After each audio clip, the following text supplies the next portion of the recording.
Hello, this is Jason at bestbluetoothheadphonesinfo.com, and today we'll be reviewing these guys, the LG HBS-730 Tone Plus Stereo Bluetooth headphones. It's a nice set overall. I gotta say, we really like these.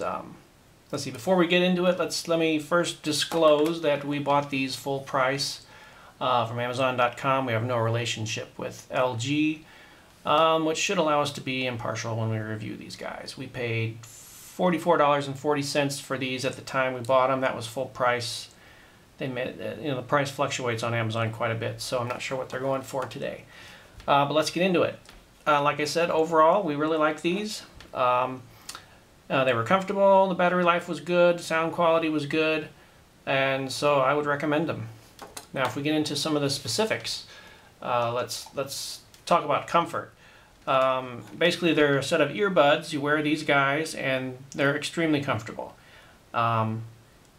Probably because it's kind of a unique design where you have this guy sitting around your neck and these guys in your ears. There's not really any downward tension on these guys like when you're wearing a regular set of corded earphones. So with these in your ears, it's very comfortable. I would almost say these are the most comfortable set of headphones I've ever worn. I can wear them all day without any ear fatigue. It's great. As far as battery life goes, they advertise 10 hours. And I gotta say, they're accurate. I've got at least 10 hours out of these guys. If you only listen to them an hour or two a day, you can go all week on a single battery charge. Or if you're, if you need these at the office to keep you sane with all your coworkers in the cube farm there, you can wear them 8 hours and they'll keep going. So I've got no complaints about the battery life. It was excellent. Now let's talk about sound quality. I thought it was really good. I should preface that by saying I'm not an audiophile, but I had no complaints. One thing I noticed the first time I was wearing them, it sounded like the bass was a little lacking. Now that can happen if you don't have the earbud inserted far enough into the ear, you won't get much bass. But I find that once I get them fully inserted, it sounds really good, and I really liked it. Now one thing about these guys is, I don't know if you can see on here, it says aptX. Now that is the high performance codec, which should sound really good, much better than the standard codec. I believe it's called SBC. I think it's standard Bluetooth codec is what it sounds for. All headphones support SBC. This one, in addition, supports aptX. Now, we really like the idea of aptX.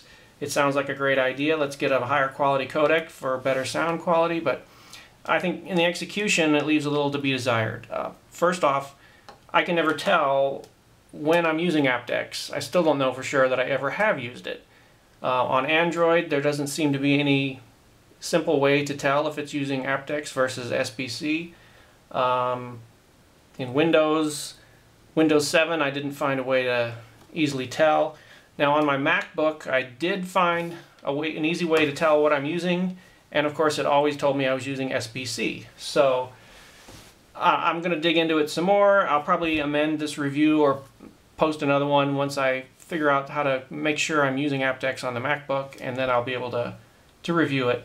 I assume on my Samsung Galaxy is supposed to support aptX, and all the info I read says if it's supported it'll be used, but like I said, I could never verify that it was being used, so I'm not sure if I've even listened to the aptX yet. It would be nice if the headphones themselves would tell you when they're using aptX, maybe blink the light a different color or a different speed or something. That would be nice, but they don't have it. So aside from that, I thought it sounded great, and I'm not an audiophile, but I really liked it. So let's move on let's talk about compatibility. As I sort of alluded to, I've tried it on a MacBook, I've tried it on Samsung Galaxy S4, and a Windows 7 PC, and it paired with all of them with minimal problems. One thing I could mention about the pairing, it's really simple. The first time you turn this on, it's not paired with anything, it automatically goes into pairing mode and pairs really simply. Now, the second time when you pair with the second device, if the first device is still close by, you might have a little trouble getting it to go into pairing mode. It's supposed to go into pairing mode automatically if nothing it knows about is nearby, and that seems to work. But if something you've already paired with is still close by and turned on, I found it difficult in that situation to enter pairing mode. So the manual talks about a way you can do that by holding down, I believe it's the phone button and turning it on, or maybe it was I think it was the call button.